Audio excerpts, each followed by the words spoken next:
Assalamualaikum warahmatullahi wabarakatuh. Baik, pada pertemuan kali ini saya ingin memberikan beberapa tips untuk menghindari penipuan dalam pengrekrutan tenaga kerja ke luar negeri. Oke. Nah, di antaranya itu ada beberapa tips ya, di antaranya dipaksa bergabung untuk menjadi tenaga kerja luar negeri. Nah, contohnya itu seperti, kamu mau kerja luar negeri enggak? Kalau kamu mau, saya bisa loh bawa kamu, bisa saya rekomendasikan untuk perusahaan ini loh untuk pengurusannya. Nanti kalau memang kamu mau, ini ya nomornya saya tinggalin, nanti kamu hubungi saya. Atau mungkin mereka akan memberikan clue-clue yang membuat kita tertarik gitu. Kamu mau kerja luar negeri nggak? Nanti kamu difasilitasi ini, dan nanti kamu semua difasilitasi gratis dan nggak perlu biaya apa segala macam. Nah, hal-hal yang seperti itu Anda harus lebih selektif ya. Karena kalau menurut saya pribadi, lebih baik orang yang rada-rada cuek dalam memberi suatu informasi, tapi itu benar ketimbang yang terlalu antusias, terlalu sangat antusias, tapi justru malah ini yang ternyata banyak hal-hal yang mengandung unsur-unsur yang tidak baik gitu ya. Jadi kita sebagai good people harus benar-benar selektif dan harus benar-benar paham siapa dan bagaimana perusahaan yang benar-benar punya lisensi atau legalitas untuk bisa mengurus penerimaan tenaga kerja ke luar negeri ya. Oke. Kemudian berikutnya itu diiming-imingkan gajinya besar. Nah, untuk hal ini juga perlu teman-teman waspadai karena tidak semua kerja luar negeri itu mempunyai gaji yang besar. Karena kenapa? Itu kan semua berdasarkan skill yang kita punya. Skill yang kita punya, profesi yang kita jabanin ya, itu semua tergantung ke hal tersebut. Jadi nggak semua sementang luar negeri banyak gajinya. Kan semua tempat juga punya standar gaji berapa, pekerjaannya apa, sebagai apa ya kan. Jadi Anda sendiri juga harus lebih selektif dan lebih paham gaji yang seperti apa yang banyak, gaji yang seperti apa. Jadi untuk standarnya gitu ya, untuk standarnya harus tahu mana yang tepat gitu. Nggak hanya diimingkan gaji besar, Anda langsung mau tanpa meng-cross check apakah benar atau tidak gitu ya.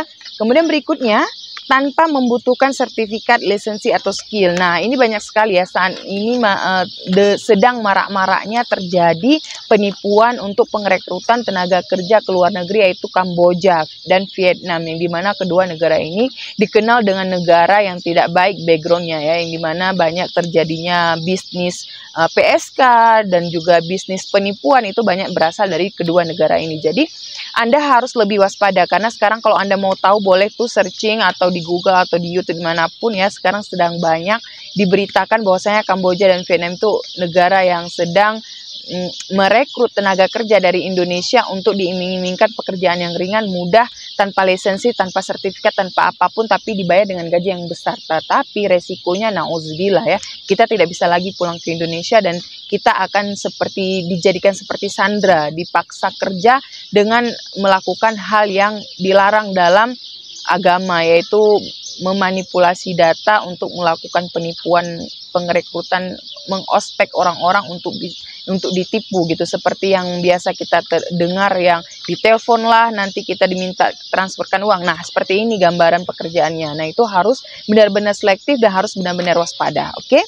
Kemudian yang keempat, kerja santai dan tidak berat. Seperti yang saya sampaikan tadi, kalau ada perusahaan atau seseorang yang menawarkan Anda pekerjaan yang seperti ini, Anda harus lebih selektif. Janganlah mudah tertarik, harus menjadi smart people dah. Jangan terlalu apapun yang diiming-imingkan langsung mengiyakan. Jangan dong, harus lebih selektif dong. Karena apa? Itu untuk safety diri. Dan hal yang seperti itu tuh harus benar-benar Anda perhatikan, jangan sembarangan gitu ya. Kemudian fasilitas ditanggung. Nah, untuk fasilitas tanggung oke ya, sebagian memang benar ada fasilitas yang tanggung, contoh seperti transportasi itu ditanggung, kemudian tempat tinggal, akomodasi ditanggung. Oke, nggak masalah, itu memang ada sebagian besar seperti itu. Nah, dalam hal ini Anda juga harus tahu negara mana yang akan Anda tuju, karena pada dasarnya fasilitas yang ditanggung ini itu merupakan biasanya ya negara seperti negara Arab Saudi. Kalau untuk negara yang lain itu jarang sekali yang ditanggung. Oke, ada ditanggung, tetapi itu termasuk ke dalam gaji yang kita terima. Nah, kalau Saudi itu beda, gaji adalah gaji, akomodasi adalah akomodasi. Jadi mereka tidak menggabungkan antara keduanya. Jadi kita memang di luar biaya transportasi dan akomodasi itu merupakan gaji salary utuh. Tapi kalau negara lain sangat jarang sekali ada yang seperti ini.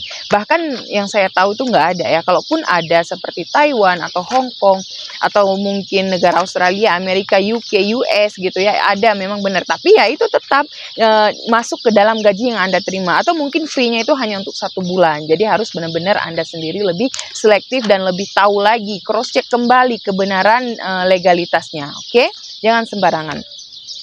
Kemudian dalam versi lain ada juga yang diinginkan, mereka meminta dokumen Anda, yaitu seperti mencari tenaga kerja yang formal ya. Yang formal itu seperti apa?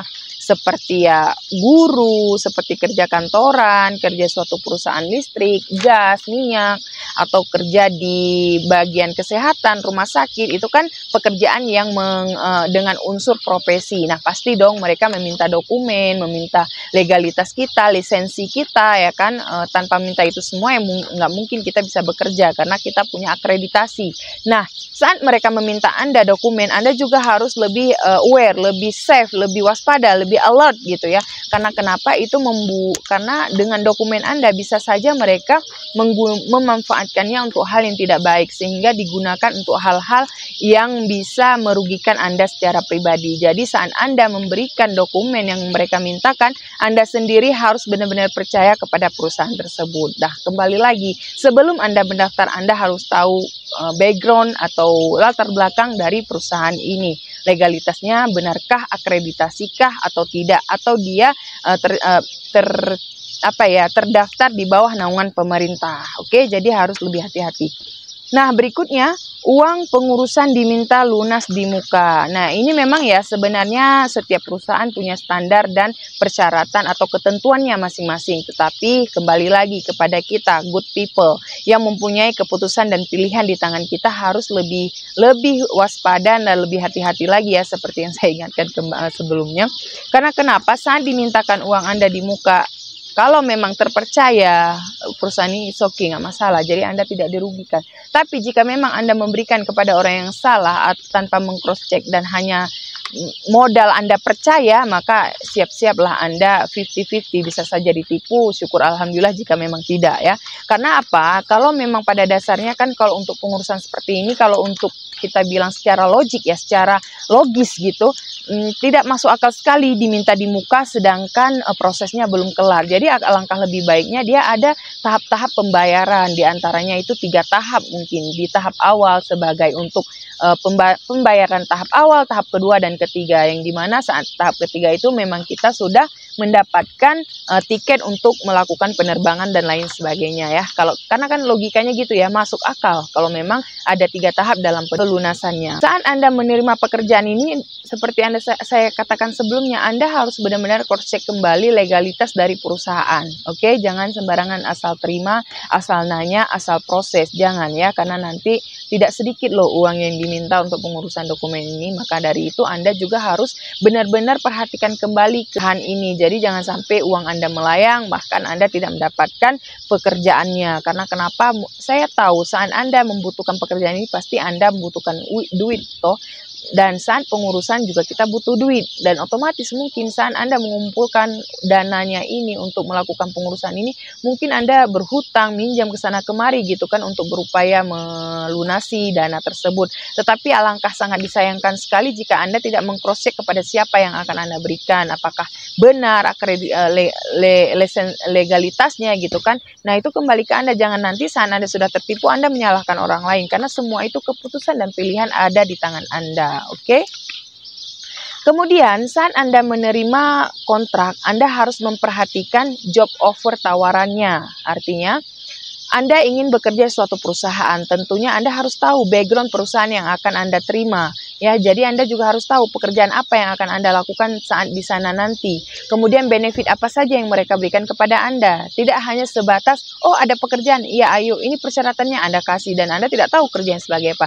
Jadi dalam hal ini JO tawarnya itu harus sesuai dengan yang tercantum. Ya, jadi semisal nih, Anda mau bekerja ke rumah sakit, benefit yang Anda dapatkan, Anda dibayar gaji full, dibayar uang overtime jika memang Anda ada kerja tambahan, kemudian dikasih tempat tinggal secara gratis dan cuma-cuma tanpa harus berbayar lagi, kemudian diberi dana transportasi ya, food allowance dan juga transport allowance. Jika memang tidak menerima transport allowance, maka mereka menyediakan fasilitas untuk transportasinya, mereka yang antar jemput kita. Tapi jika memang tidak disediakan, maka ada uang transportasinya. Kemudian Anda bekerja sebagai apa? Sebagai perawat kah, sebagai dokter, sebagai bidan, dan itu Anda benar-benar ditempatkan sebagai profesi Anda.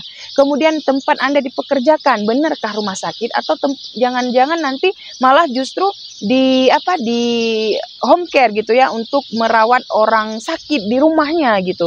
Nah, itu sangat disayangkan sekali. Maka dari itu harus benar-benar diperhatikan kembali, cross check kembali job offer, list tawaran kerja yang akan Anda dapatkan di luar negeri nanti. Jadi setidaknya Anda sudah punya gambaran sebagai apa saat Anda sudah di luar negeri nanti, oke?